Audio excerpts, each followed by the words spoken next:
Hey, everybody. Welcome. Glad to be here with you all tonight.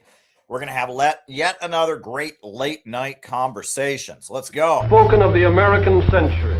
I say that the century on which we are entering can be and must be the century of the common man. A radical redistribution of economic power. I mean, we know that racism is just a byproduct of capitalism.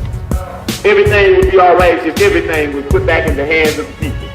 We need a government that will make sure Americans are taken care of and organize the economy to serve the people, not the profits of a wealthy few. We now have the techniques and the resources to get rid of poverty. We got to start getting out there with the people. Get out of the movement and get to the masses. We need a government of action.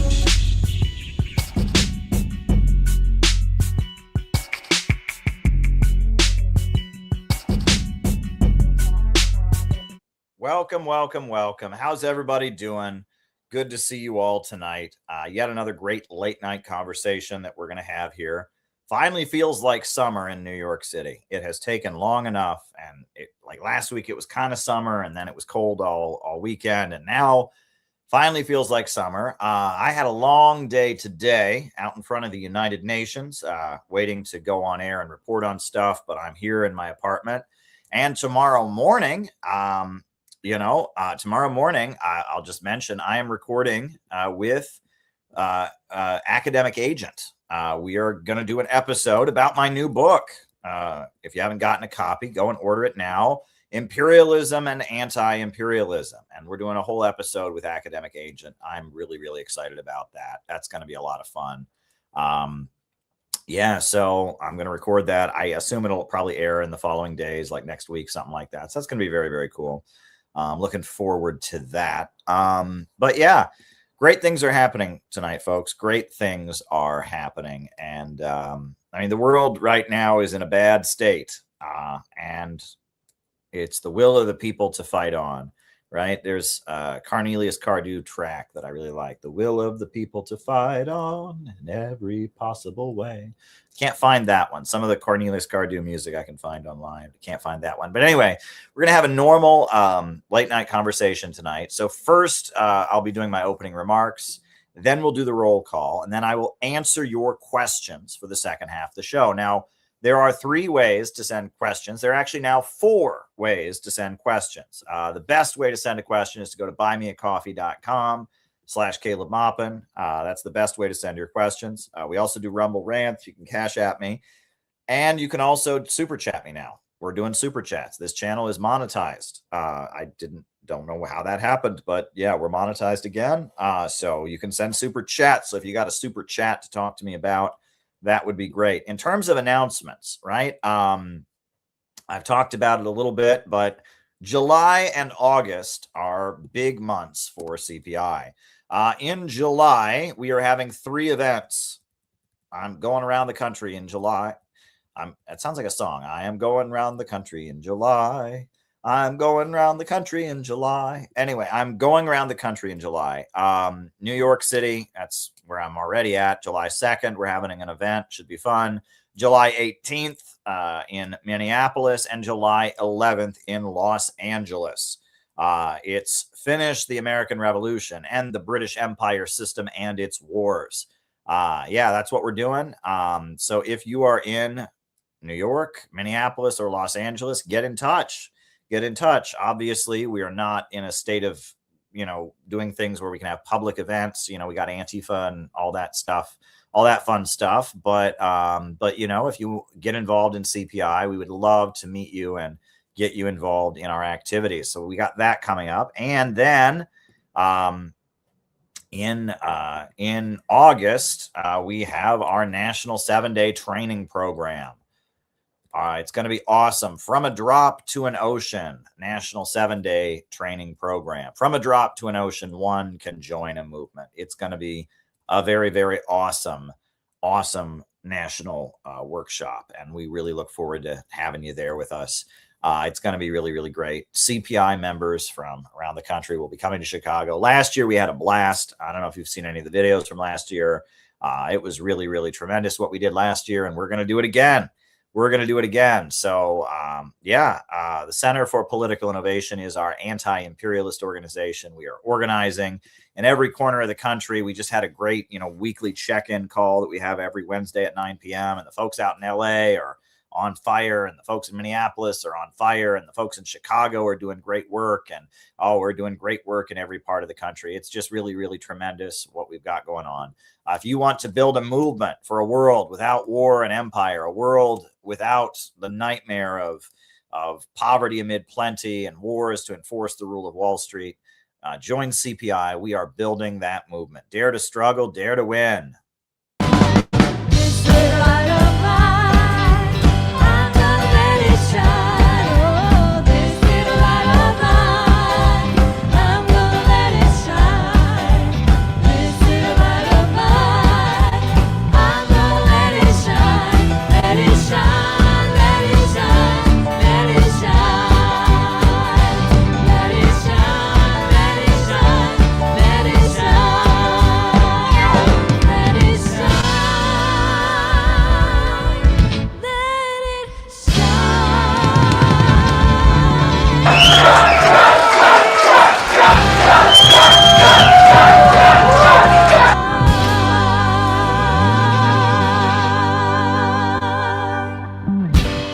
Yep, that's us.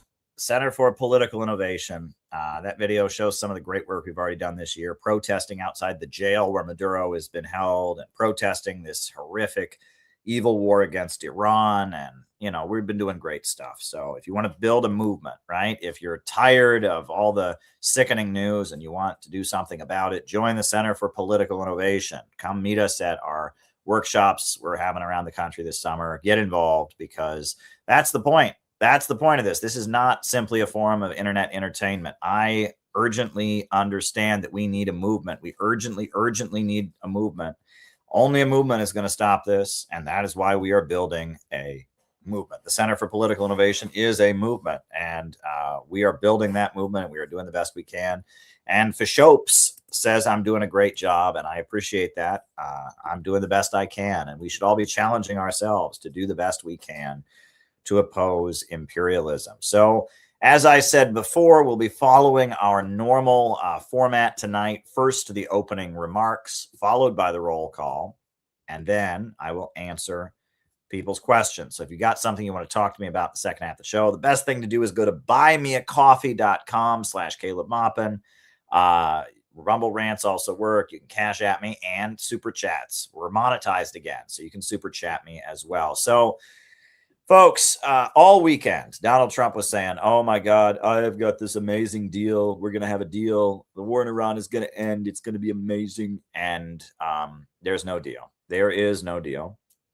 Donald Trump called a cabinet meeting of the executive branch, the president's cabinet. They had a big cabinet meeting, and he's been doing this for a while. This is actually the 12th cabinet meeting he called. And at the cabinet meeting, he basically said, yeah, there's no deal with Iran. And we may have to finish this up and attack them again, or maybe we'll make a deal. I think they want to make a deal. I mean, it was dumb. There was nothing. And I've been reporting on this. I did a good story on this yesterday, and then I was out in front of the UN today. I did, live reporting on Trump's cabinet meeting. It seems like every time the United States and Iran are about to make a deal, Israel attacks Lebanon. Right? In Lebanon, you have Hezbollah. Hezbollah is the revolutionary Islamic Shia movement in Lebanon, and they're aligned with Iran. And Iran has basically said Israel's got to stop bombing Lebanon, and that's part of the ceasefire with the United States. To actually end war with the United States, Israel's got to stop attacking Lebanon. And just as Trump said, oh, we have this amazing deal. It's going to end. It's going to be, the fighting is going to be over. And Iran was announcing that they had a very good deal on the table, and that the USA was going to, withdraw forces from the region. It was an amazing deal. And then Ted Cruz, was really, really worried that peace might break out. Right. And this seems to happen, right? Is whenever it looks like there's peace is going to break out, we get the Zionists get on social media. Oh my God, no, right? Ted Cruz was deeply concerned about a deal with Iran. Can't have that. Can't end the killing. Oh no, Ted Cruz was really worked up. Oh my God, there might be a deal and like there might not be a war. Oh my God. And they were all worried. But then no deal because Israel moved ground operations into Lebanon and Israel invaded Lebanon. And so, of course, there's not going to be a deal. This was my report that I did yesterday about this pattern. This isn't the first time this has happened of Israel ruining the peace deals. And basically, it looks like there's going to be peace, and then Israel ruins it. Its military strikes on the neighboring nation every time Washington and Tehran close in on a deal. The Israeli Prime Minister has announced an escalation against Lebanon. Ground operations have commenced. And this comes as there was progress in the talks between the United States and Iran. The Iranian Foreign Ministry said that conclusions had been reached. America and Tehran were starting to see eye to eye. The nuclear issue wasn't even being discussed. The focus was on ending hostilities. However, with Israel rolling into Lebanon, you can kiss any hopes for peace in the short term goodbye. But is Benjamin Netanyahu really helping America? It seems like every time we're on the verge of making peace, he swings out and then wrecks it. However, Trump maintains that Bibi marches in lockstep behind him. That's a President forget about Iran and how long they can fall off. He's fine. He'll do whatever I want him to do. He's a very good man.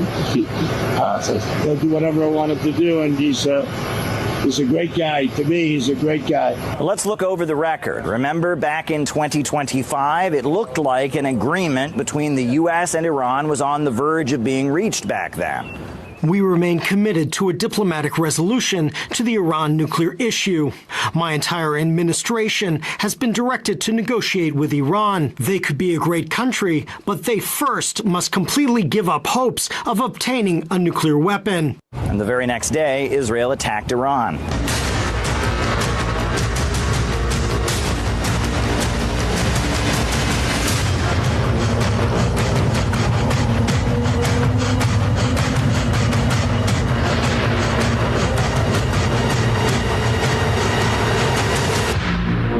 Back in April, we were told that a 2-week ceasefire was approaching. Pakistan had agreed to be the broker of the agreement, and Lebanon was to be included. With the greatest humility, I am pleased to announce that the Islamic Republic of Iran and the United States of America, along with their allies, have agreed to an immediate ceasefire everywhere, including Lebanon and elsewhere, effective immediately. But then Israel started unloading on Lebanon, and that agreement started to disintegrate. I want to tell you, there is no ceasefire in Lebanon. We continue to strike Hezbollah with force, and we will not stop until we restore security of the residents of the north. Trump needs a way out of the conflict with Iran. The Strait of Hormuz is closed. The world economy is screaming, and Trump's popularity among the American people is sinking. But every time it seems like he's getting closer to a way out, his supposed best friend in Israel messes it up. What exactly is Netanyahu's goal here? At this point, maybe the White House ought to reconsider who its real friends actually are. Caleb Maupin, RT, New York. Yeah, and so that was my report from yesterday about how, we were all excited about this deal. We came out of the weekend, there was going to be a deal, and then Israel started rolling into Lebanon, and now there's no deal. That was quite interesting. So then today, Trump called his cabinet meeting, and I think people were wondering, like, oh my goodness, is Trump going to announce a deal? Which was unlikely because Israel invaded Lebanon. Or is Trump going to announce, we're going to start attacking Iran again and unloading on Iran? And he didn't do either of those things at the meeting. Now, the reason I maintain that Trump is not attacking Iran again, right? And this is important, right? If you follow this channel, right, we have insights here that nobody else has, right? But the reason that Trump is not attacking Iran again is because there are two vitally important straits in the Middle East, right? You got the Strait of Hormuz. That's a very, very important strait, and that is closed right now. That is why the price of gas is through the roof. The price of everything is through the roof and going higher, right? Flights right now cost about twice what they cost, a couple months ago. I mean, the prices right now for everything are through the roof, because if you bought it, a truck brought it, and oil is not getting out of the Strait of Hormuz, and the economy is screaming. There's a second strait, the Strait of Bab al-Mandab. And Bab al-Mandab is right next to Yemen. Ansar Allah, the Houthis, they say that they will, if Iran is attacked again, they will shut down the Strait of Bab al-Mandab. It's already bad enough for the world economy that one of the straits is closed.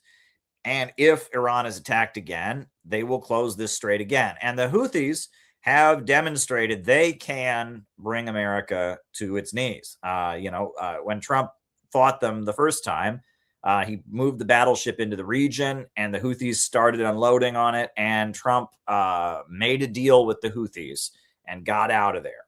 And you remember that. The Houthis have a revolutionary movement. This is one of the poorest countries in the world. And they have built a movement in the mountains of Yemen among the poorest people. And we have actually written a history of it. Center for Political Innovation, we published a book on the history of Ansar Allah, on the history of the Houthi movement. And we published it, and we've distributed it in bulk all over the country. There's an audio book of it you can listen to. This is us, and we have done our best to educate the American people about Ansar Allah and about who that organization is. We wrote a very, very powerful book. We have educated the American people about the Houthi movement, what they stand for, etc. And this is a really important book. We've distributed it in bulk across America. And the Houthis have said if Iran gets attacked again, they will shut down this second strait. And if that happens, the global economy will scream even louder. So I'll show you my report that I did today from outside the United Nations, my live report on Trump's cabinet meeting that I did. And then we're going to talk about a few other things. But anyway, so this is my report on Trump's cabinet meeting. A lot of people that were leading the country into very bad places. Their leadership is gone.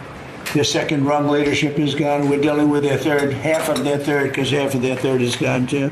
Donald Trump convened the 12th meeting of his cabinet, and he reiterated when it came to international issues that the position of the United States is that Iran must not acquire a nuclear weapon. Now, Iran has maintained they have no such aspirations. Iran is a signatory of the Nuclear Non-Proliferation Treaty. They have every nuclear site in the country monitored by the International Atomic Energy Agency, and they gave up almost all of their peaceful nuclear energy program in 2015 as part of the Iran nuclear deal. But regardless, Donald Trump reemphasized the position of the United States that Iran must not acquire a nuclear weapon, and he was echoed by U.S. Secretary of State Marco Rubio, U.S. Secretary of War Pete Hegseth, and other members of the cabinet.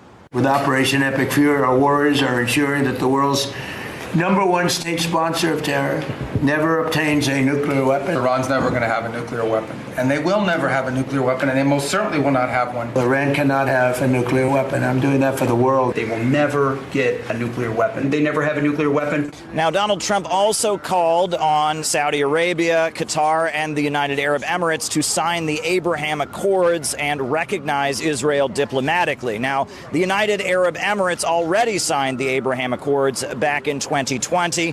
Furthermore, Donald Trump referred to the Strait of Hormuz as being international waters, saying that Iran has no right to block the Strait of Hormuz.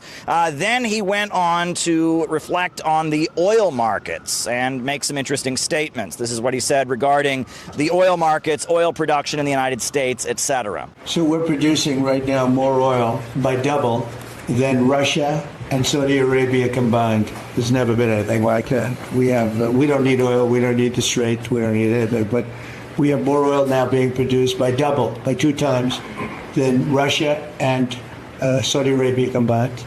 Now, his math was a little bit off there. Currently, U.S. crude oil production is roughly 13.2 million barrels per day. And back in January, the numbers for Russia and Saudi Arabia combined were just over 20 million barrels per day. Now, there has been a drop in Saudi oil production due to the Strait of Hormuz being closed, but it still doesn't match Donald Trump's math. Now, the U.S. reserve inventories of oil are currently losing 17.8 million barrels. Just last week, that's how much they lost as a result of the United States releasing reserve oil in order to keep the prices from continuing to spiral. Now, in addition to Donald Trump talking about this issue of oil production and bragging about the USA and its domestic crude oil production, we had Marco Rubio, the U.S. Secretary of State, touching in particular on Venezuela and U.S. activities there. This is what Marco Rubio, the U.S. Secretary of State, had to say. I think over 10 million barrels of Venezuelan oil will be delivered to the United States since the 3rd of January.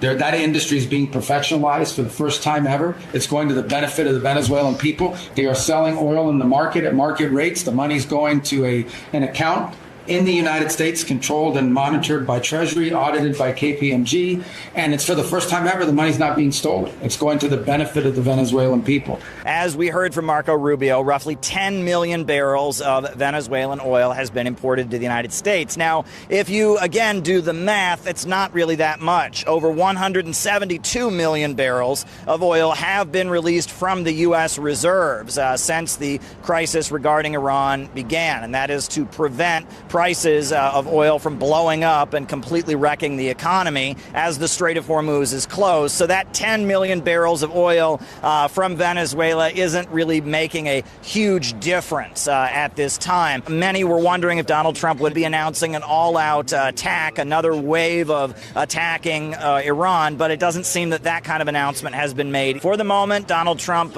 spoke. He assembled his cabinet. He spoke about domestic U.S. politics, his complaints against the Democratic Party and the mainstream media, his belief that he's going to do very well in the upcoming midterm elections. He assembled the cabinet. He went over the domestic situation as well as the international situation. That's what we heard from Donald Trump from the White House. Yeah, so that was my reporting from today. I mean, what Marco Rubio said there is so ridiculous. So I don't know if you heard that particular clip from Marco Rubio that we played. Marco Rubio, he said that Venezuela has sold 10 million barrels of oil to America. All right, Chevron has been given a license to buy Venezuelan oil, and 10 million barrels of oil has been purchased from Venezuela by the United States. And that the money from that oil is going into a bank account, not in Venezuela, but in America. And that's where the money is going, right? So Venezuela is selling their oil to America, but they're not allowed to take the money back to Venezuela. They have an American bank account that they're putting the money into. And then Marco Rubio said that's the first time that their oil hasn't been stolen. What in the world is he talking about?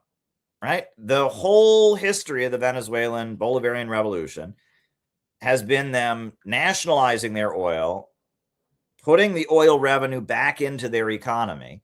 And then you'll remember, as you know, they had all this economic growth and things were growing and all of that. Things then started to go bad in Venezuela when the oil price dropped in 2014. And now we have a situation where now they're selling oil to the United States after Maduro's been kidnapped. They're selling oil to the United States, and they don't even get to take it back to their own country.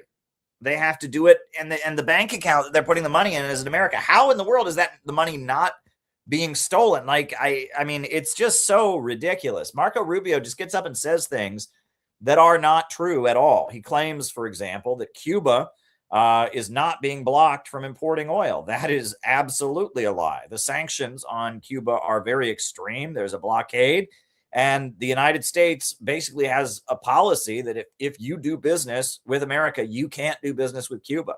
And Cuba, for a long time, they were purchasing Venezuela's oil. Now they can't. I mean, it's pretty crazy. And he just says, oh no, the only problem is communism. Communism bad, communism is bad, and it's like Marco Rubio, he just lies. And then the other thing he says is that, oh, well, Cuba, the only way their economic system can change is if they overthrow the Communist Party. Well, that's not true for China. China changed their economic system. That's not true for Vietnam. Vietnam changed their economic system. right? Market socialism is what the Cubans have been trying to adopt for decades. Anyone who goes to Cuba will tell you they studied Vietnam, they studied China, and they would very much like to move toward that kind of economic model. But it's because of the blockade of the United States, the extreme sanctions, that they're unable to do so. So the idea that, oh, well, they can't have market reforms. I mean, that's ridiculous. They would like to have market reforms, and many communist countries with a Marxist-Leninist government have done that. So he's just lying, and he just blames all their problems are just they're incompetent communists. They're and it's like all their problems are just communism. I mean, it's like he won't admit all of the efforts, and it's just and that these people, this mainstream media, just sits there and eats this up. They just repeat it. I mean, it's very, very frustrating to watch Marco Rubio just lie like that. And the Venezuelan situation is very testy, and I mean, it's very unclear. We don't really know what is coming out of this. I mean, it appears that there has been some sanctions relief. Chevron is buying Venezuela's oil. Venezuela has been blocked from selling oil to Cuba. Nicolas Maduro is sitting in a federal prison in Manhattan. I mean, it's so what's going on? We don't really know, but we will see. But the other thing then to be aware of is I was in Michigan this weekend, and the video is out. If you haven't seen it, I'm not going to show the whole video on here tonight, but I went to Michigan for a Rage Against the War Machine event. Now, Rage Against the War Machine is a great coalition, right? Their important rally that they did February 19th, 2023 was a really big deal. It was the first big anti-war rally against the USA funding the Ukraine war. We were proud as CPI to be sponsors of it. And so they had Rage Against the War Machine in Michigan, the Libertarian Party, on the margins of the Libertarian Party convention. They had a small event. So I have a whole long, it's about a half-hour long video of it. The guest of honor was Joe Kent. Now, I am not going to show the entire video on here tonight, but I will just kind of show you how it started. Let me just pull up the video here.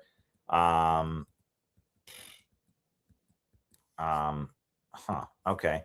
Yeah, I'll put on the video. I'll show you kind of the beginning of the event, just kind of let you get a vibe for it, show you some of what Joe Kent said. I'm not going to show you the whole thing, but it was a good event that I was there. And then I'm going to touch on some of what Joe Kent said, because he actually said something very, very insightful at the event. But basically he doesn't think there can be a deal between the United States and Iran. And he argued that basically at this point, the only way out of this, the only way to get the Strait of Hormuz opened up and not have the world economy screaming, the only way out of this for Trump is that he needs to declare victory and withdraw. That's really all he can do at this point, is just say, I won, I killed the supreme leader, we got them, they're never going to develop a nuclear weapon, there's no way they can ever do it, and withdraw. That's the only thing, because there will never be a deal that Israel will accept.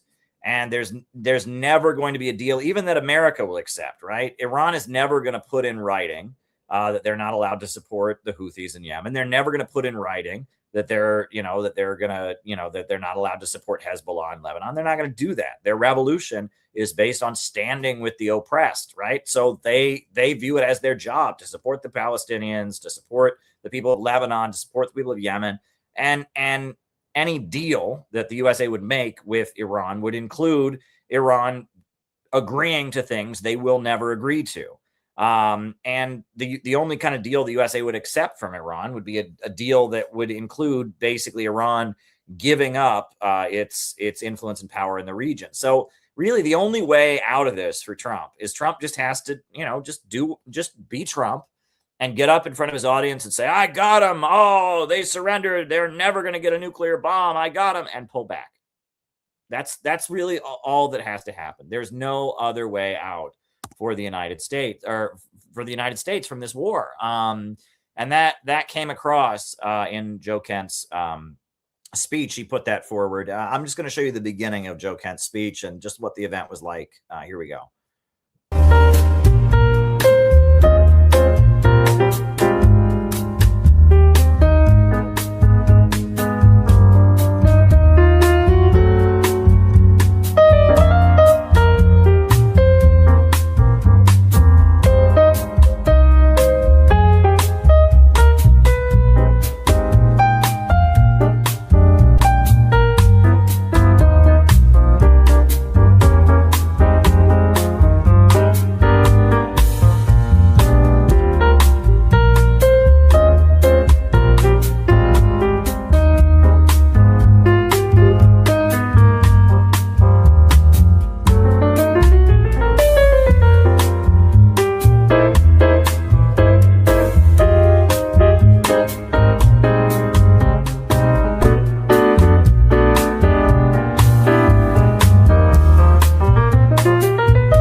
We're here in Grand Rapids, Michigan, where the Libertarian Party's national convention is taking place. Now, the guest of honor at tonight's event is Joe Kent, the U.S. Director of Counterterrorism, who stepped down to protest Donald Trump's attack on Iran, which he said is totally unnecessary, unprovoked, and wrong. Well, thank you all very much, and thanks for that amazing and warm introduction. I'm honored to be here with you guys. I think this is a very noble cause and a great venue for all of us to come together for the opportunity to build unity around ending these wars, and in particular the one that we are spiraling towards closer and closer every day, which is a greater escalation in this war in Iran. We got some sort of good news last night. It seems like they're working towards a peace deal, and we've heard this before, so obviously, you know, we're all skeptical at this point. We're not 100% sure it's going to work out, but I personally believe that President Trump can see that we are in a very bad way because the results don't lie. The Straits of Hormuz was open before, now the Straits of Hormuz is shut down. The price of the pump is skyrocketing. There doesn't appear to be a military solution because if there was, President Trump would simply execute the military solution. But as he's seen with all the different options he's kind of ran through, the military solution isn't going to work. And so now we're in a really tough position. I can get into some of the details in terms of the negotiating. However, I really don't see a clear-cut way out of this. And so I think it's really important rooms like this continue to gain momentum so the president can hear, number one, we reject this war. And I think he understands that because,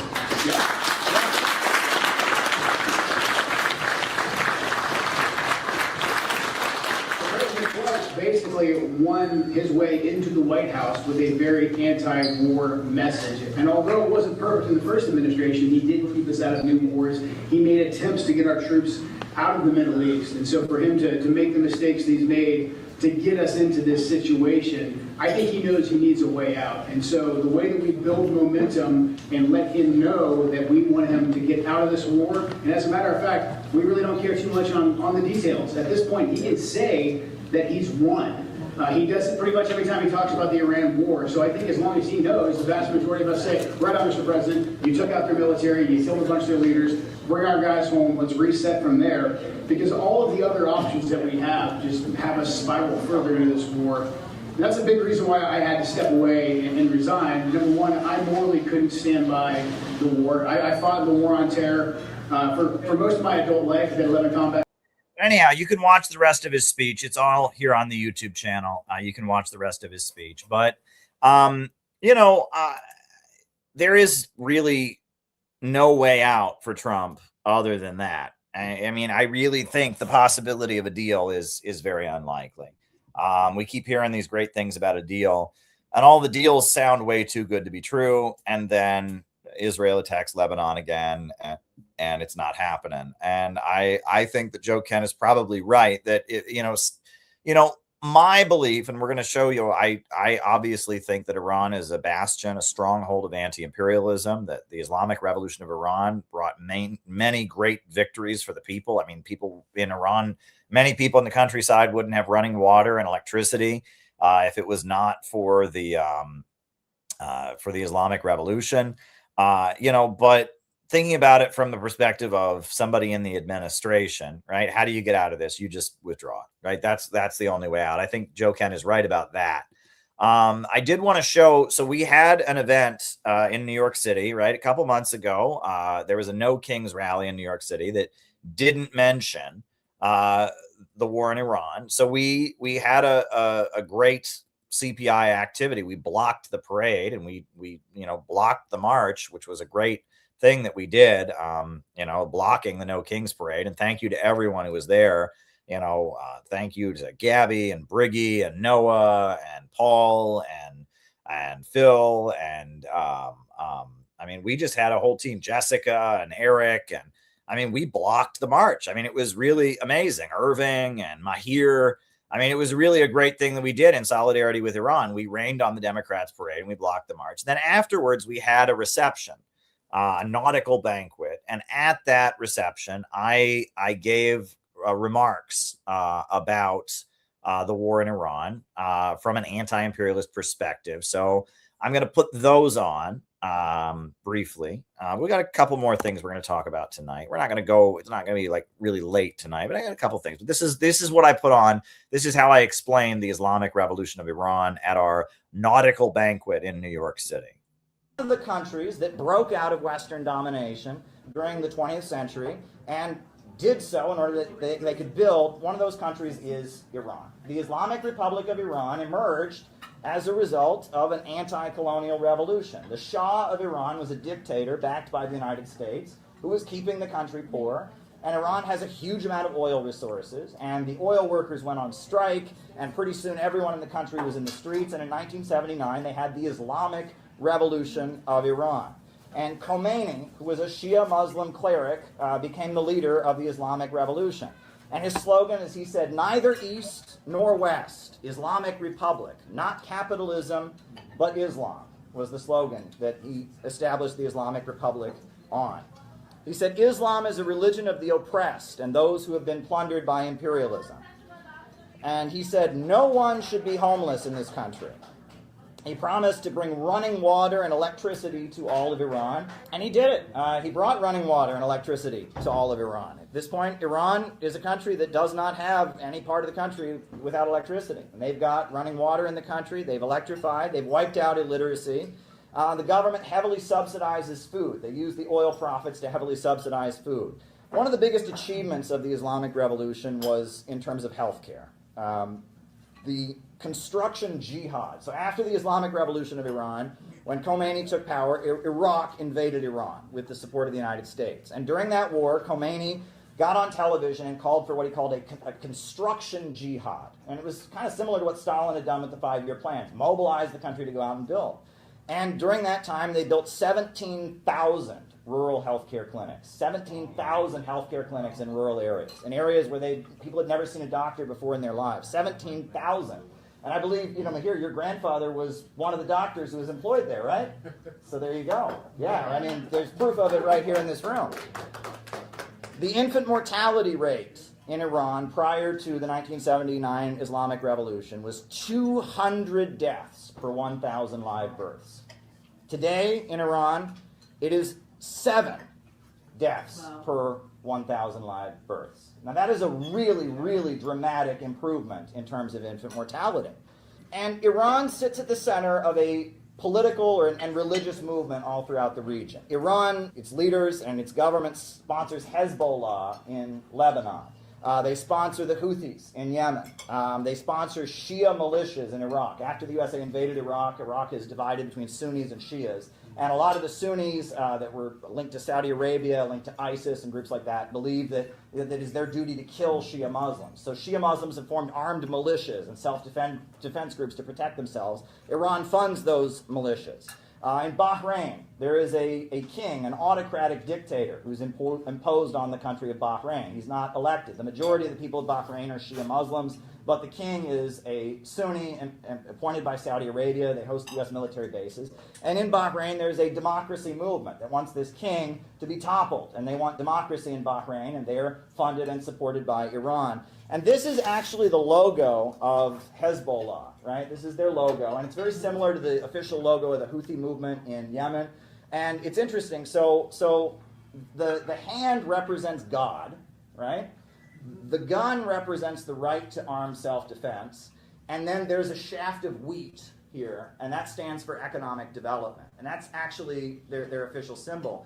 And one thing that I learned specifically about the Houthis, that are the Shia Muslim group funded by Iran and Yemen, is that what we would call the Second Amendment is a really big part of their religion. They believe it is your duty to have a gun to protect your home. You must have a gun to protect your home. And that's actually what started the war in Yemen, is the government of Yemen, aligned with the United States, tried to take their guns away, and they refused to be disarmed. And that's why, at the rallies, when you see the Houthis rallying, they're waving their guns everywhere, because they're saying, from my cold, dead hands, you won't take it away from me. That's what they're saying. Iran is the main force. It's forces aligned with Iran that are currently battling Israel throughout the Middle East. Yeah, so that was, and you can watch that whole event. We had, great speeches at that event about Iran, about anti-imperialism, and that was pretty important. wanted to touch on a couple more things.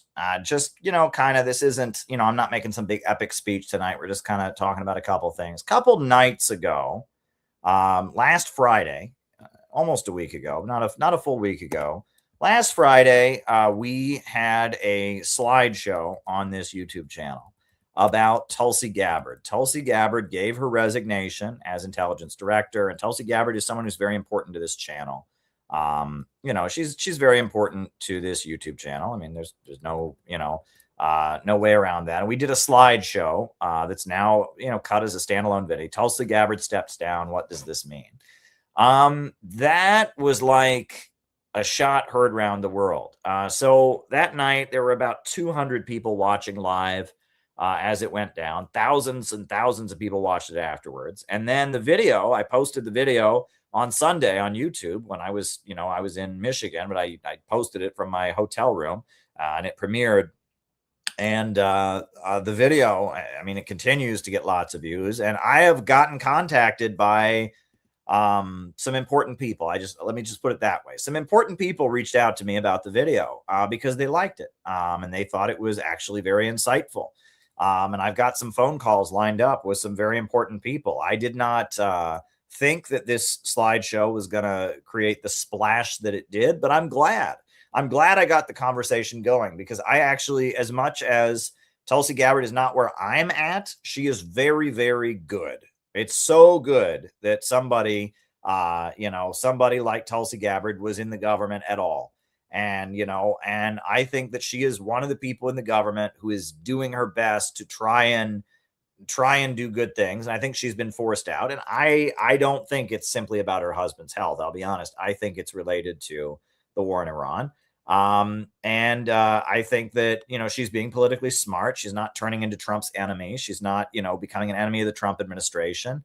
But at the same time, I think that she, because of her family and religious background and all of that, she is closer to the global anti-imperialist movement. And I wouldn't say she's an anti-imperialist. I would say she's closer to the global anti-imperialist camp, to the new BRICS economy, because of her religion, because of her ties to India, etc. And I explained that in great detail in this slideshow that I did on Friday. And I'm not the only person who thought it was good. A lot of people really, really appreciated it. So if you haven't watched it, go watch it. If you haven't sent it to anybody, send it to people. It created a splash, and I think we haven't heard the last of the impact of that slideshow I did about Tulsi Gabbard and what that was all about. And I'm glad we did it. I'm really, really, really glad that we did it. Now, I wanted to touch on a couple other things. I guess these were 2 points, but I think they're related. I said it before, and I will say it again, right? It looks like, I don't know what the deal is. I really don't. I don't know how far this is going to go. But it appears, as I said before, I mean, this is all over the news now, that Hassan Piker, Medea Benjamin, they've been subpoenaed. And this is part of some kind of government investigation into Roy Singham, the billionaire, and his funding of Code Pink, People's Forum, Party for Socialism and Liberation, etc. Okay? Now, I got to tell you, like, I have seen this clip going around of Hassan Piker saying that's what it's about, and all these right-wingers going, aha, we knew it. And, like, that infuriates me. I have been telling you all that Roy Singham funds PSL and funds, Code Pink for years, right? And I even there's this awful libertarian woman who has a YouTube channel called Socialism Saturday or whatever. And I went into her chat and I said, Roy Singham funds PSL. And she blocked me and said, you're spreading conspiracy theories. And she's supposed to be the socialism expert. Everybody knows that Roy Singham funds PSL. That's like the oldest, it's public record. It's not a secret. Okay. And as much as I wish Roy Singham with his billions of dollars would, spend it on anti-imperialists with a real strategy to win over the masses of people. And we have our political critiques of PSL. It's still not anything. We cannot support the government going after PSL this way. We cannot support the government going after, certainly we shouldn't be going after Code Pink. I mean, Code Pink, they're just peace activists and they do amazing work. They stood up to Obama about drones, and we have to oppose this. Hassan Piker, I find particularly odious. PSL is also particularly nasty. You know, it'd be nice if I could go cover one of their Palestine protests without fearing for my safety. You know, I agree with, I'm pro-Palestine. I've spoken at pro-Palestine conferences in Iran, but I can't go to one of their protests about Palestine without some of them coming up to me. I heard you're a Nazi. I heard you're racist. Oh, shut the fuck up. You know, I really can't stand PSL people, I'll be honest, but it doesn't matter. As a matter of principle, we must support them, because if they can do it to them, they can do it to anybody. And, you know, Nick Cruz from Revolutionary Blackout Network, he pointed out that a lot of the people that are now supporting Hassan Piker and Medea Benjamin and PSL didn't support Uhuru. And he's right about that. He's 100% right about that. And that was wrong. And we loudly called out the left for not supporting Uhuru the way they should. But, you know, if we don't support them now that they're being targeted for similar reasons, look, it's not a crime to stand in solidarity with Cuba. It's not a crime to stand in solidarity with China. And it's certainly not a crime for an American citizen billionaire to donate money to people to do political activism. How many Zionist billionaires donate protests for people to support Israel in their crimes? Do they go to jail? No. How many anti-Cuba billionaires donate money for the Miami Gusano lobby to go out there and call for an invasion of Cuba? So how many billionaires that fled Iran fund protests against the Islamic Republic? So why in the world can the one billionaire who is anti-imperialist, you know, why is he not allowed to fund people that he thinks will further the cause of anti-imperialism? I mean, it's a matter of principle. If they somehow can turn it into a crime for Hassan Piker and Medea Benjamin and PSL to get money from Roy Singham, if they can turn that into a crime, we can kiss any free speech, any ability to organize as anti-imperialists goodbye. All right. And we have to oppose this as a matter of principle, just like we stood with Uhuru when the FBI went after them for standing with Russia. We have to oppose any effort to criminalize free speech and anti-imperialist activism on the part of these forces that have not been friendly to us. And they haven't been friendly to us. They, you know, and they did nothing for Uhuru. I mean, I don't put Medea Benjamin in this category. Medea Benjamin's different. And I think she did make some statements supporting Uhuru. You know, it would have been nice if she'd been in front of the courthouse with us, you know, in Florida and all that. But, you know, Medea Benjamin does a lot of good work. I've traveled with her before. I don't have any beef with her. And I think Code Pink largely, I don't even put them in the same category. It's PSL, Hassan Piker, People's Forum. Those folks have been particularly nasty to us and to me over the years, but it doesn't matter, right? If we don't stand with them, then we have absolutely no right, you know, no moral high ground on which to criticize people for not standing with Uhuru, right? That it's a matter of principle. It's not a matter of them being good or bad. It's a matter of, look, if they were charging them with real crimes or something, but that's not the case. And I don't even know how they're going to turn this into a crime, right? I've heard that there's something about, they allege that they slept at a hotel or something. Well, that's a civil offense, right? If you violate the sanctions, that's a civil offense. That's not a criminal offense, right? It looks like they're trying to say that somehow Roy Singham funding PSL and funding Code Pink is is somehow the what do you call it? The violation of the Foreign Agents Registration Act. We got to oppose that. We've got to oppose it. It is really important as a matter of principle. You know, I'm headed to Georgia for Uhuru's appeal. I hope that their conviction, on the minor charge of conspiracy can be overturned. But we've got to oppose this. Another thing is that a lot of the rhetoric from conservatives about Israel is they seem to believe that what we need to do is strengthen the Foreign Agents Registration Act, etc. And they don't understand that, that they're never going to use the Foreign Agents Registration Act against Israel, right? The Foreign Agents Registration Act is so vaguely written that you can go after anybody. They only use it to go after political dissidents. And the last thing we need to do is strengthen that law. We need to get rid of it, right? We need to get rid of it. Israel should be opposed because it's Israel and because of the crimes it commits. But this idea that we're going to have a crackdown on anyone in America who's tied in with a foreign country, we can't do that. That needs to be gotten rid of. That needs to be gotten rid of. That needs to be gotten rid of, and that's particularly dangerous. And I will keep sticking to this, and we've got to do something. I don't know what. We got to have a demonstration, or we got to do something as CPI. I got to figure out what we're going to do to make clear that we oppose this attack. And I don't know what it is. I don't think we're safe to go. I think if PSL had a hands-off PSL rally, if we showed up, they would probably like beat the crap out of us or have the police arrest us. So we can't do that. We got to find out some way that we can make clear that we oppose what they're doing, right? We have to, because if we don't, we're hypocrites, and so anyway, I've made my point there. The other thing, and I have said this over and over and over again, and I will continue to stick to this, is we've got to oppose political violence. Right. And that is, one of the worst things about the internet left and about the Party for Socialism and Liberation and about all of these groups is the way that they pander to political violence. Right. After the what do you call it? The murder of Charlie Kirk, PSL put out an awful statement that sounded like they were justifying the assassination. But even prior to that, the Luigi Mangione worship, it looks like Luigi wasn't even guilty at this point. It looks like that they planted the gun on him. It looks like he wasn't even guilty of the crime. But regardless, even if he was, we don't want to glorify political violence.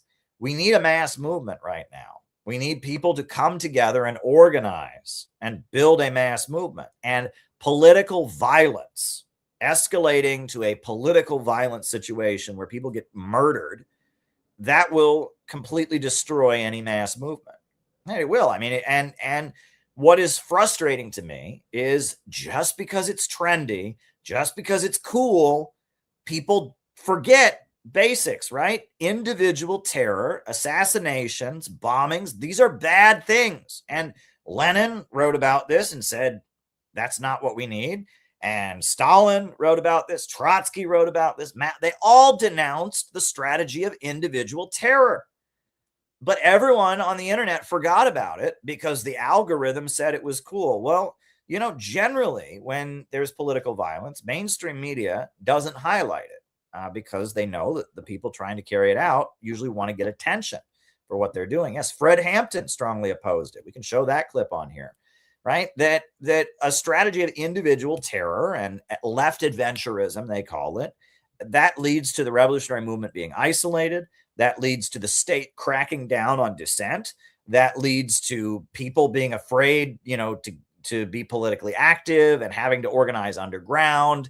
It's not a good thing. And I said at the time that Brian Thompson was murdered, wouldn't it have been better if instead of one guy getting shot, thousands and thousands of people had gotten involved in a movement for healthcare? And I'm not saying it had to be completely legal. Maybe they could have, thousands and thousands of people had gone to the offices of United Healthcare and chained themselves to the door like Dr. Martin Luther King used to do, and one by one gotten arrested in a civil disobedience, demanding Medicare for all, right? Wouldn't that have been awesome? And what would have had to have happened? It's not just that they did that alone.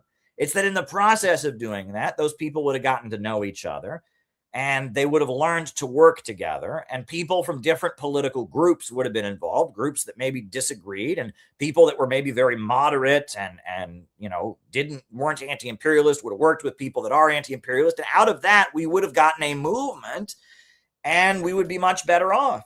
But instead, one guy getting shot, that doesn't change anything.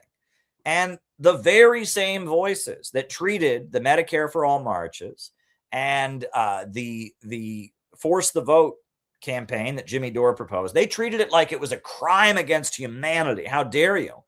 They see an act of murder And they're fine with it. How is that, right? That it was actual violence. Jimmy Dore's words against AOC were violence, and Jimmy Dore was an awful racist for saying that they should engage in a parliamentary procedure. But murdering somebody, shooting someone dead on the streets of Manhattan, that's awesome. We should praise that. And what infuriates me about it is that the only reason that a lot of these people were praising it was because it was cool on the internet. Right? It was cool on the internet. Like, they don't care what's true. They don't care what's right and what's wrong. They just want to get clicks and likes and shares.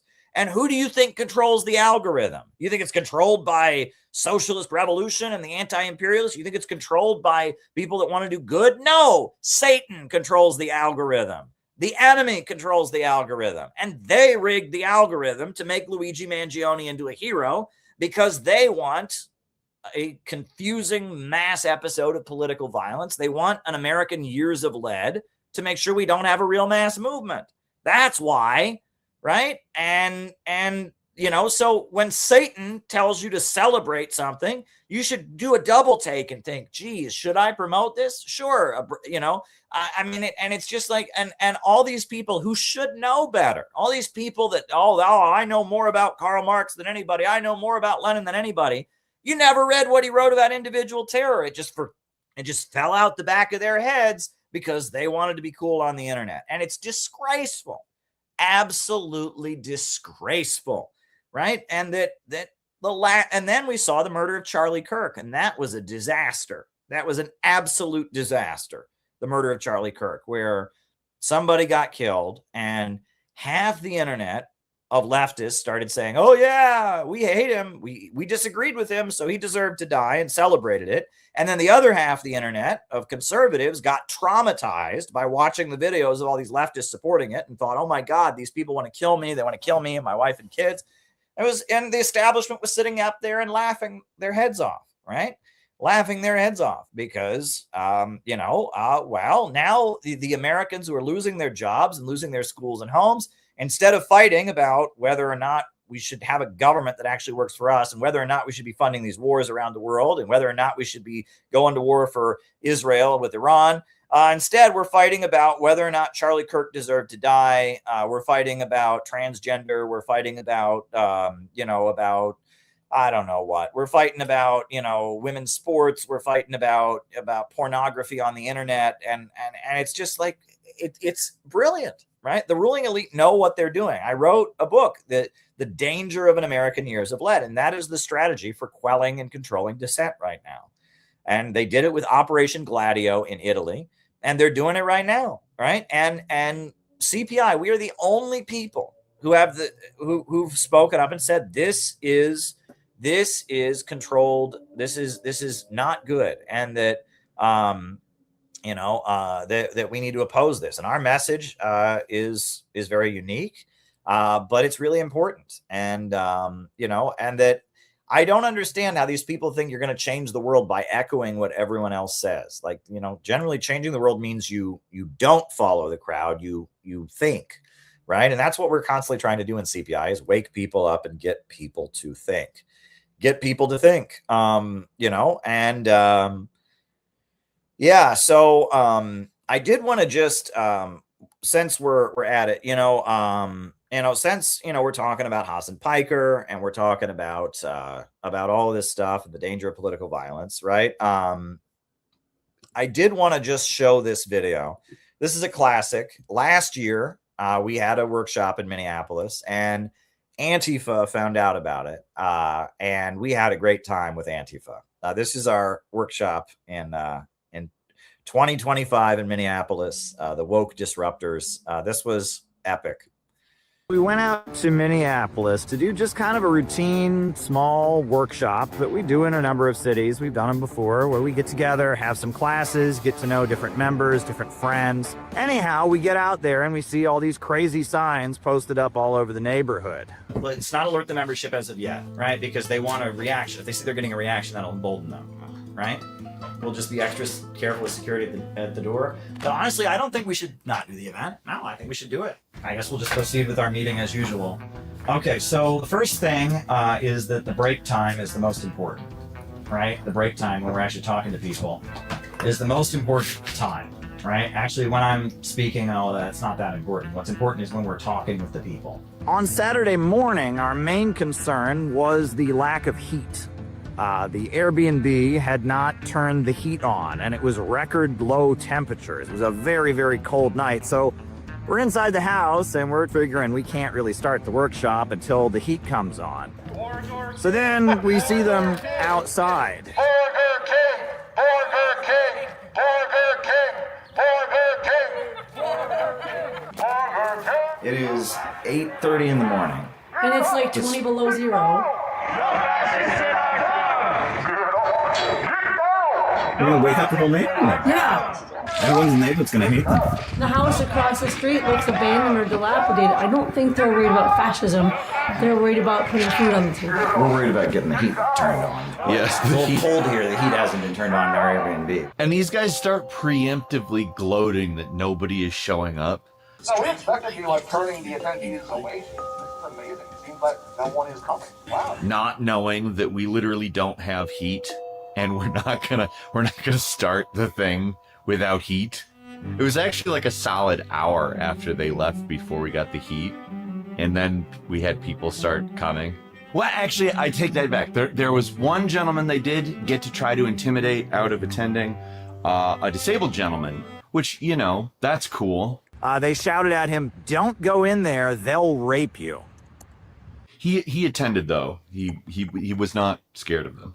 Hello, Gabby. I've seen you. I've seen you on the Can we see video. what they gave you? Hello. Can we see what they gave you? Morning, this is a cult.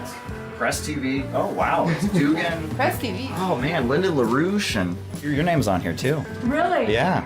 What? Famous. Right? You're a failed political candidate and dedicated follower of Caleb Maupin's. You know, we're inside and, like, laughing about it. The whole thing just looked completely insane. At 8:30 in the morning, in record cold temperatures, you have 15 kids out there wearing COVID masks with signs about spanking and fascism and cults. I mean, the whole thing just had to look completely insane. What are they saying? Maupin runs the CPI. He's a weird little guy. One of the chants that they had, which I absolutely loved, was Caleb owns CPI. He's a weird little guy. Caleb runs the CPI. He's a weird little guy. They're calling you weird, dancing around with signs that no one understands. Now, I thought that was very funny.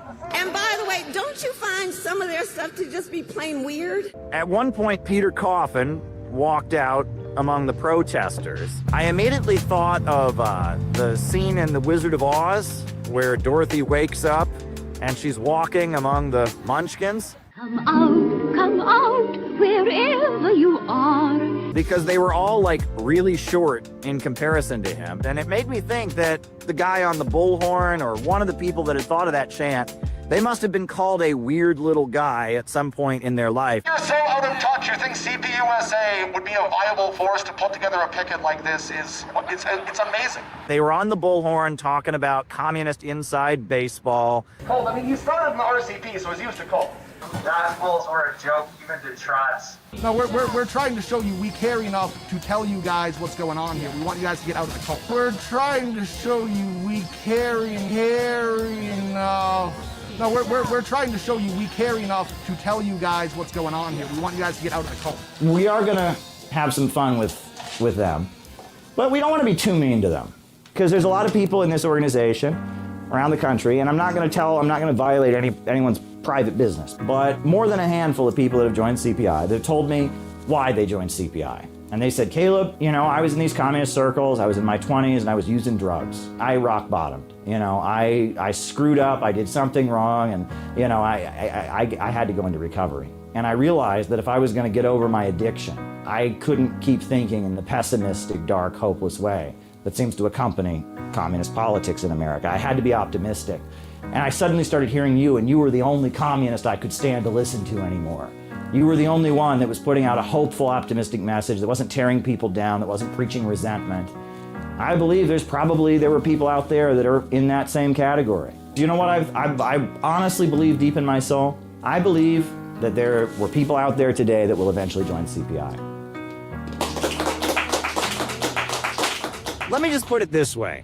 You can never say that the Center for Political Innovation or myself or Peter, you can never say that we're irrelevant. The fact that we had a small meetup was so important to some people that they woke up on Saturday morning, went out in freezing cold temperatures, and made a huge ruckus to tell everyone just how upset they were about the fact that we exist and we continue to do our work. We were ready to defend ourselves, but they weren't a threat to us at all. They were kind of embarrassing, and they were kind of clowns. And I'm embarrassed for whatever organization let this happen, was involved in making it happen. And I'm also embarrassed for the people that did this protest, because you were out there making fools out of yourselves while we were inside talking about the serious issues and how to change the future of our country, how to fight against imperialism, globalism, how to fight for working families. So yeah, certainly an interesting trip to Minneapolis. I'm glad we were there, and yeah, we're gonna do a lot more workshops, let me put it that way.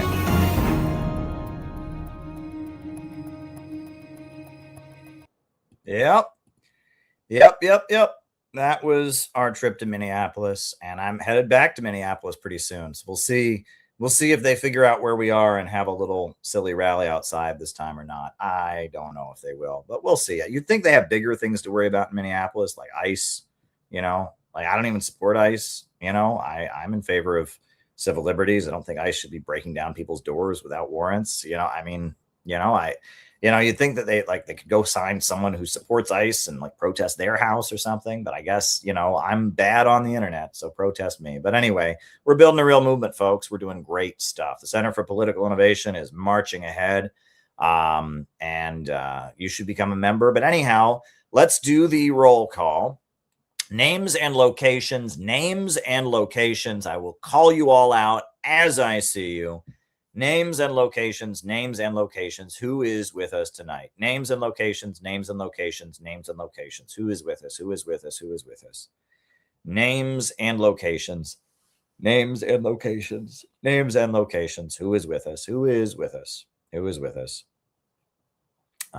Names and locations. I'll call you all out as I see you.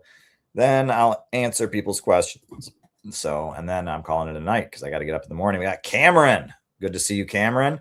Liverpool, UK. We got Ryan in Kansas City. Good to see you, Ryan. Brentwood, Deep Green, Paul in New Hampshire. Cameron is in New Hampshire. Good to see you. Names and locations, folks. Names and locations. Who is with us? Marvin in New Jersey. Marvin. Good to see you, Marvin. Good to have you with us. Minneapolis, For Allnon. All right. Patricia in Massachusetts. Los Angeles, Bradley. Jacob in Wisconsin. Good to see you. Names and locations. Names and locations. Who is with us? Names and locations. Who is with us? Names and locations, folks. Names and locations. Anybody else? Names and locations. All right. Now, if you got a question, as I've said before, the best way to send it, you're always learning from me. I'm glad. The best way to send your questions, if you've got them, is to go to buymeacoffee.com. That's the best way to send your question. buymeacoffee.com/Caleb Maupin. Best way to send your question. You can also, Tulsi in Hawaii. Very good. Is she back in Hawaii or is she still in DC? I think she right at the end of the week, or is she out already officially today? Anyway. Questions can be sent as Rumble Rants. They can be Cash App 22, Buy Me a Coffee. And you can also, send Super Chats. Super Chats are also appreciated. But I will give priority to, I'll just say, why is there a guy making Beverly Hillbillies jokes in the chat? Is that a thing? I don't quite get that, right? This guy's been doing it all night. He's talking about Jed and cement ponds. And I know that's an old television show from the 50s, but why are you doing that, Jed? What is the joke? like, I mean, what's the joke? Can you let us all in on your inside joke there? I mean, I'm not opposed to the humor, you know, if you really like that television show, but just can you explain the joke to us, Jed or Bradley? You know, anyhow, explain the joke. I appreciate it. You know, people say all kinds of crazy shit in my chat. We do have mods, but you know, hey, you can say whatever you want. Free speech generally. If people are being obnoxious, we get rid of them. But you know, explain the old timey television humor, if you can, Bradley. Right? You know, people my age don't know the Beverly Hillbillies. I'll just say, you know, I mean, that was like old time television when I was a kid. So, you know, like you can't tell those kind of jokes around Zoomers. They're just not going to get it. You know, right. There's the Beverly Hillbillies. That's one of those old fashioned television shows. What else did they have? What other TV shows were back in those days? I Love Lucy, right? That was one of those shows. I Love Lucy and Gunsmoke, right? And the Waltons, and Ponderosa, right? Was that what it was called? Ponderosa, or no? What was it called? Bonanza, right? The Munsters, Happy Days, right? Happy Days was from the 70s, right? Yeah. There's a lot of those classic American television shows, right? Right. What's that? I've never heard of Rat Patrol. I've never heard of that. But yeah, Hawaii 5-0 and yeah. The Gale Storm Show. What's the Gale Storm? I've never heard of that. Some of the stuff I don't know any. I mean, you know, I wasn't alive when all this stuff was on TV. It was old timey television when I was a kid. It was something that people my parents' age would talk about. And it was also something that you would see like when you flip through the channels, you know. So there you go. Yeah. All righty. So I guess I will give priority to the Richard who sent a buy me a coffee. He said, how do you correct anti-Semites who support Palestine? Have you ever interacted with these people like Ken O'Keefe and E. Michael Jones? I met both of them actually in Iran. Who and told them they are wrong. I feel like Ken O'Keefe is. I don't think it's important to argue with those kind of people right now. You know, I mean, I honestly don't think those kind of people are a threat at this point. I mean, you know, they're wrong in some ways, obviously. You know, I don't blame any ethnic group or even any religion for the world's problems. But like, do you really think that the greatest threat to the world is E. Michael Jones or Ken O'Keefe? I don't think they're a threat. I think honestly, you know, based on my interactions with E. Michael Jones, I feel like he's a very educated person. He just has a very specific religious view and is very much his whole thing is he's a traditionalist Catholic, and he very much believes that he makes an intellectual link between, I don't know, I'm not going to speak for him, and I'm not going to defend his views because I don't think it's right to ever blame an ethnic group or a religion for the world's problems, no matter which ethnic group it is, no matter what religion it is. So I am just not gonna, you know, I mean, he's wrong. But that said, you know, is he a threat? Do you think E. Michael Jones is a threat? No. Ken O'Keefe, is he a threat? I mean, I have not been around him as much as I was around E. Michael Jones. And Ken O'Keefe, I don't know. I mean, he seemed friendly enough when I was around him. He just seemed like somebody who was very, very fired up and pro-Palestine, very into 9/11 truth, you know, and, you know, I mean, he's on record saying some things about whatever. I don't care. I don't think either of those people are a threat to anything. Right. I really, really don't. You know, I really don't think either of those people. And you're asking me, how do you correct these people? Richard, I'm telling you, it's not worth your time. You know, I will say there is a layer of people that are obnoxious that are on the internet, but they're not like those two people. Those two people are sincere people, right? You know, there is a layer of like your Nick Fuentes fans, you know, that like are just dumb. And occasionally they come into the chat and like they immediately start calling me a Jew because of my nose, or they immediately, you know, start saying, you know, they're just dumb people. And I think half of them are bots anyway. And those kind of people are obnoxious, but you can't reason with them either. But I really, Richard, I don't think people that have a an anti-establishment view that leads them to be what you would consider to be an anti-Semite, I just don't think they're the main danger right now. I really don't. That could change, I suppose. I could imagine some kind of hypothetical situation where, something, but I don't think it's worth your time, Richard. I'll just be honest with you. I just don't think debating those people is worth your time. And I'll tell you, I have learned a lot. There are some things that don't make sense until you've lived them, right? For years, for example, it was just common knowledge that Lyndon LaRouche was an anti-Semite. Lyndon LaRouche is an anti-Semite. Lyndon LaRouche hates Jews. Everyone said that. And I got to know the LaRouche people. A lot of them are Jewish and they don't hate Jews. And I always wondered, what in the world is that about? Why in the world do they say that the LaRouche people are anti-Semites? Well, it's because they were communists, and communism is, it's certain people's private property, right? And they have the left forum every year, and they run the Communist Party and they run the Socialist Workers Party and all of that. And Lyndon LaRouche wasn't one of them.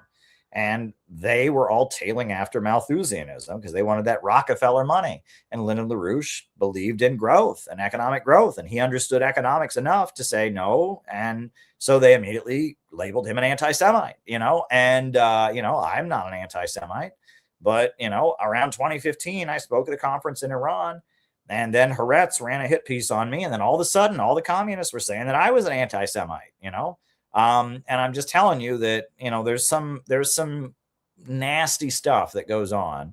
And I'm just telling you, like, again, right. I mean, obviously, if somebody is advocating hate crimes, or if somebody is preaching just vulgar hatred, yeah, I'm not going to be okay with that. And I'll tell them they're wrong. But I don't hear that from Ken O'Keefe or E. Michael Jones. I hear views I don't agree with, that are intellectually explained, that motivate both of them to take very heroic stances regarding Iran, regarding the Palestinians, and to say things about world history and to give analysis of world events that I don't agree with. And I just don't think they're the main threat. They aren't. And honestly, having seen how there's so much danger in the other direction, right? That if you dare to, if you get on the wrong side of the cartel that runs communism in America, if you get on the wrong side of the Israel lobby, the way, it's just common knowledge, you're a Nazi, you must use a Nazi, you know what I'm saying?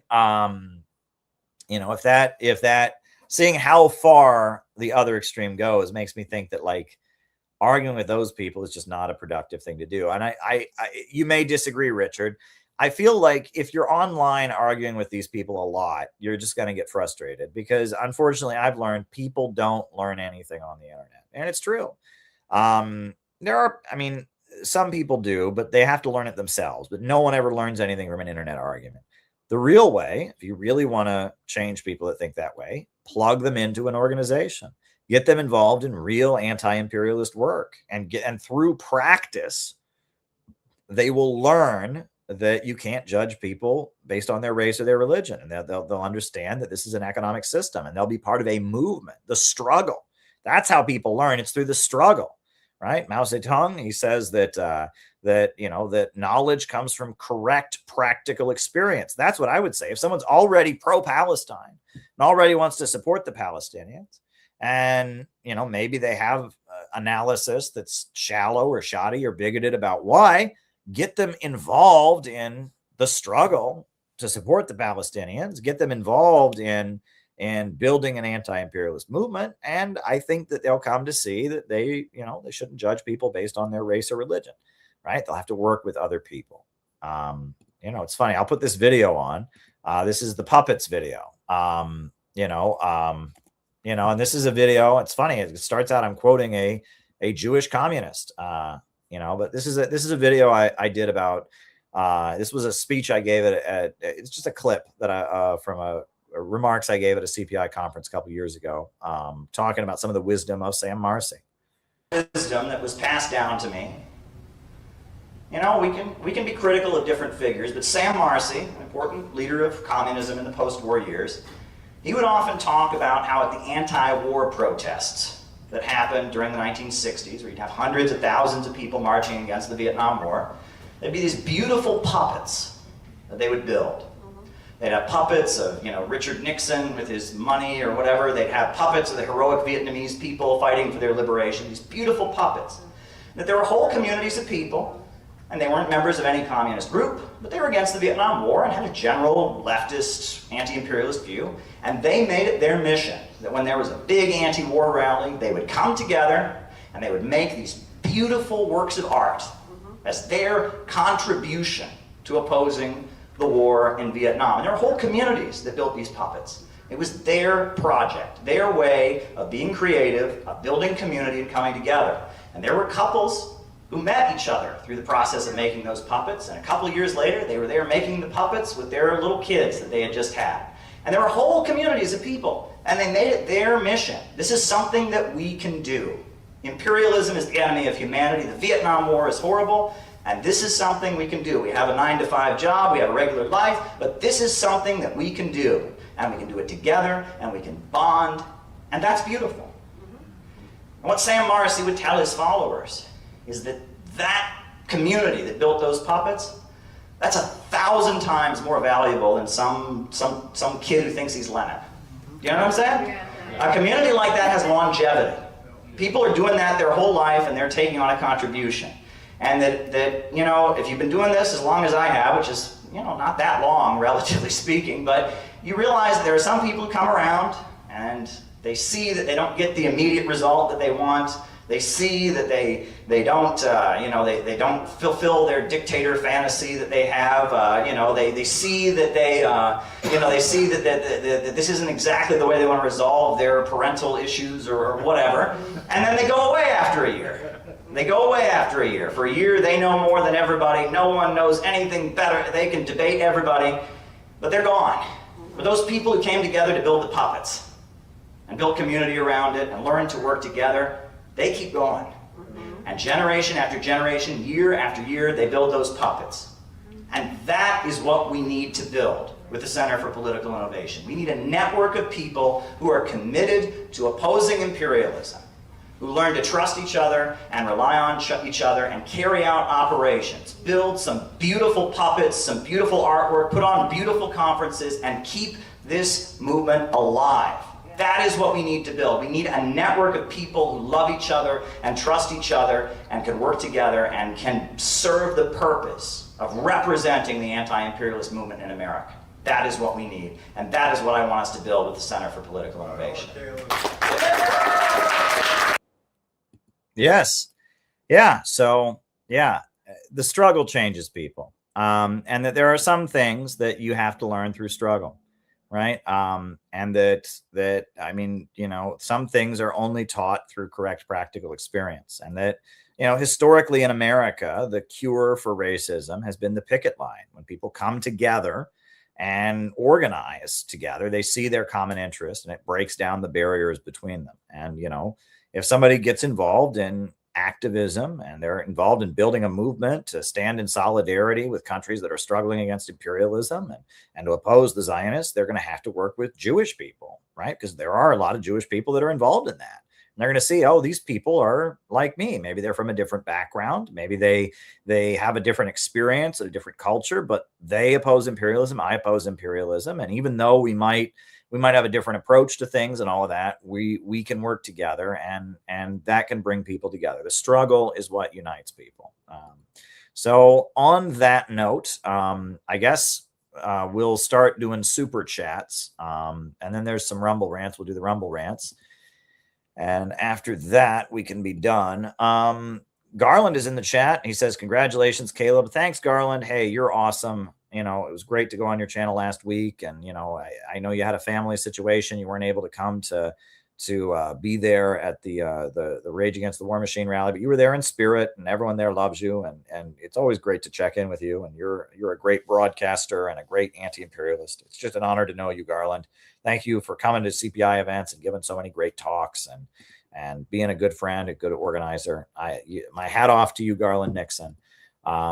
And thank you, Vlad. Vlad sent a super sticker. Well, thank you, Vlad. I do appreciate the super sticker. Very, very good.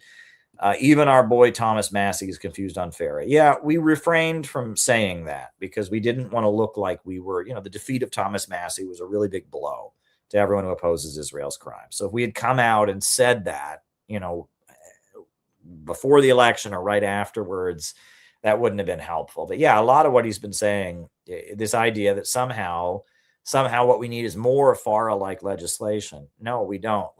We need to break the grip of the Israel lobby on American politics. But the way to do it is not more laws they can use to target anti-imperialists, right? And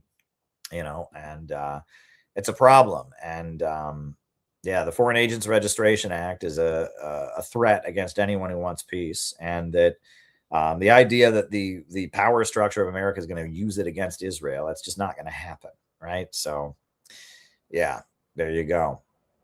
There you go. All right. Now, in terms of Rumble rants, Penny sent a Rumble rant about what do doctors learn in China.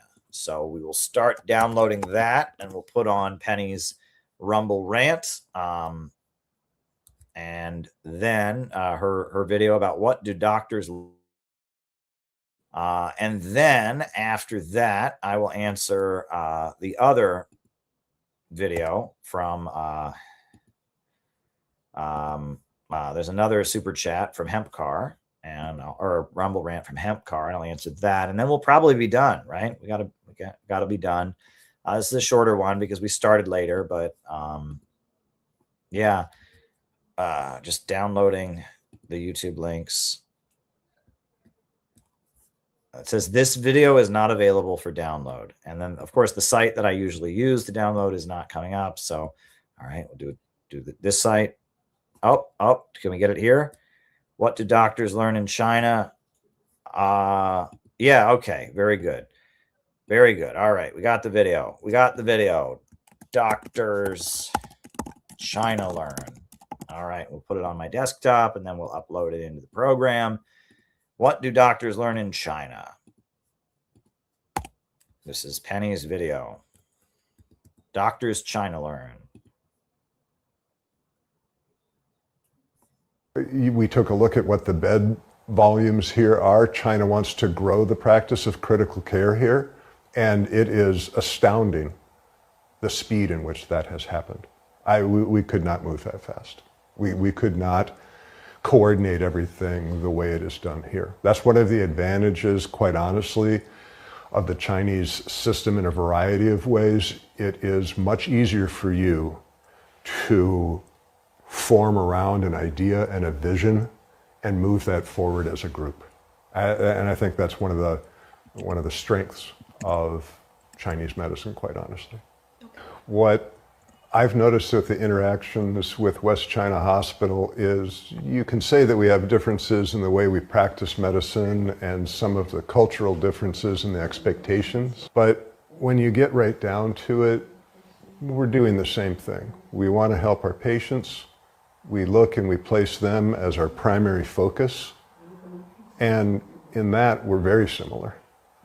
I think that, we just got done with an exchange of research between our groups, taking a look at the way we approach problems, taking a look at the way that we manage patients, the way that we address problems. And it's interesting to see how West China does it, and we share how we do it as well, and we pick those things that make sense in our own practices and bring those back to us. So we've had an opportunity to learn from West China, and I hope that we've been able to bring things to West China from our practice that they can utilize. I think that there's a lot of interest around the world to collaborate more closely.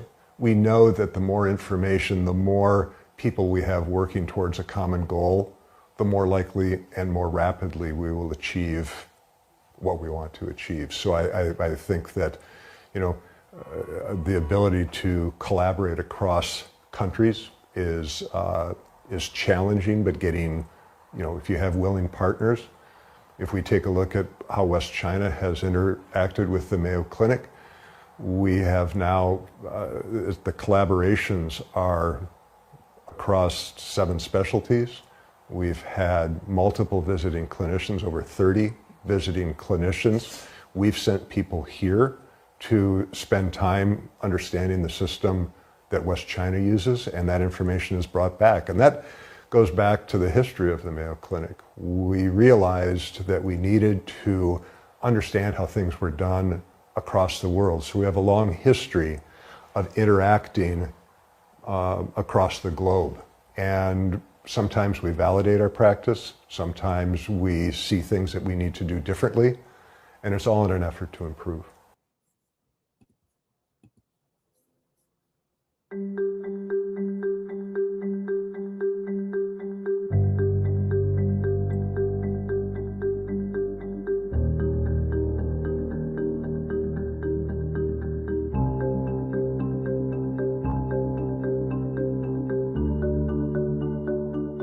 我想你想工作来恐怕呀，你想吃力了嘛，有时候这啥叫啥不大好动嘞，啥么子啊，觉着这讲不好进去嘞。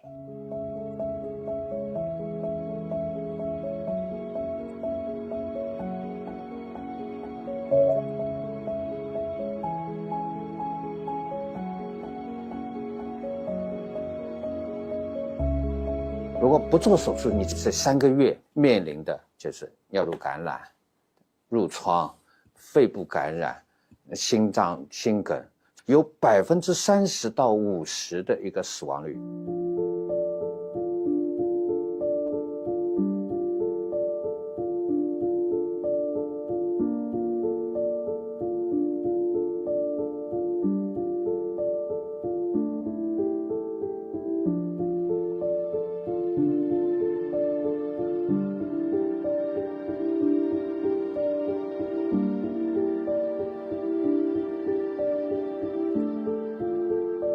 上面呢，我看软骨都好，为了节省手术的时间，只要做下面一半的置换就可以了。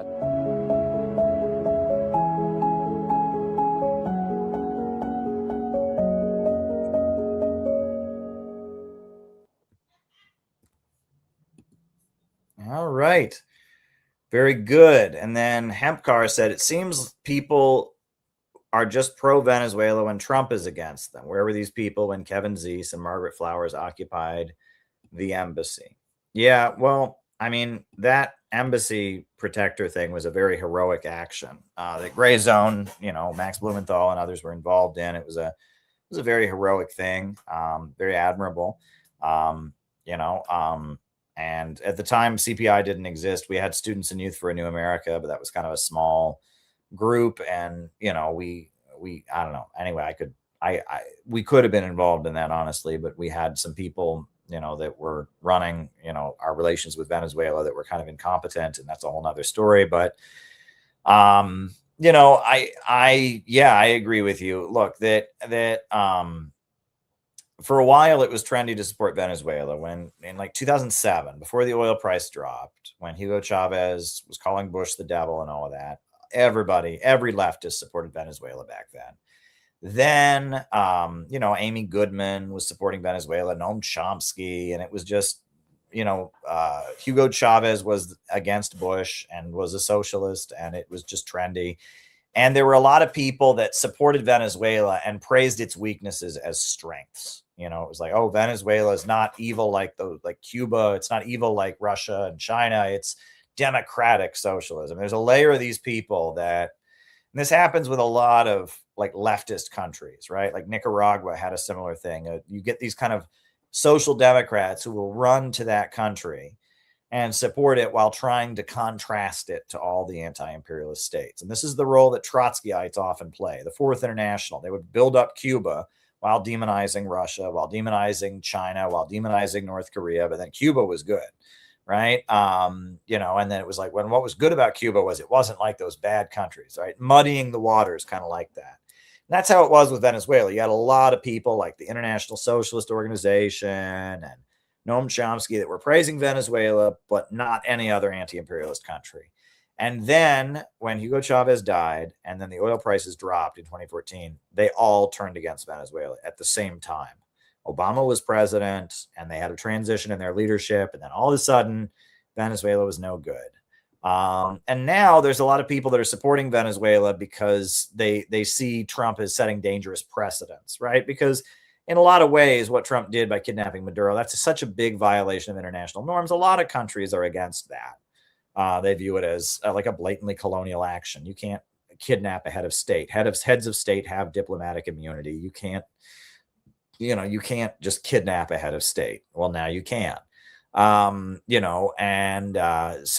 there's a layer of people, but it's like, for example, you have I think Petro in Colombia has said he supports Maduro against Trump, but he still thinks Maduro is a dictator, that he's undemocratic. You get stuff like that, right? AOC says similar things where it's like they're against what Trump did, but they're not really supporting Venezuela, and they'll repeat claims against Venezuela at the same time that they say, well, what the USA is doing is wrong. And it's not helpful. Yeah. And you're right. You're absolutely right in what you're saying. And that, I don't disagree with you. And that it was a very heroic thing for Kevin Zeese and Margaret Flowers to occupy the embassy. And it was a very heroic thing that they did. And I don't know what more to say about it. It was very heroic. And that, there were, for a while, it was really trendy to support Venezuela, and then it stopped being trendy. So, and that's unfortunate. All right. So I'm going to say good night for now. And I'll be back probably tomorrow night. Don't know why I wouldn't be. So I'm going to put on the closing music, and I'll be back. Had a long day tonight, folks. Usually I go longer, but I had a long day today. Was out in front of the UN all day, but it's all good. News. All right. Talk to you all soon. New upsurge in the struggle against U.S. imperialism is now emerging throughout the world. Ever since World War II, U.S. imperialism and its followers have been continuously launching wars of aggression. But the people of various countries have been continuously waging revolutionary wars to defeat their aggression. And while the danger of a new world war still exists, and the people of all countries must get prepared, revolution is the main trend in the world today.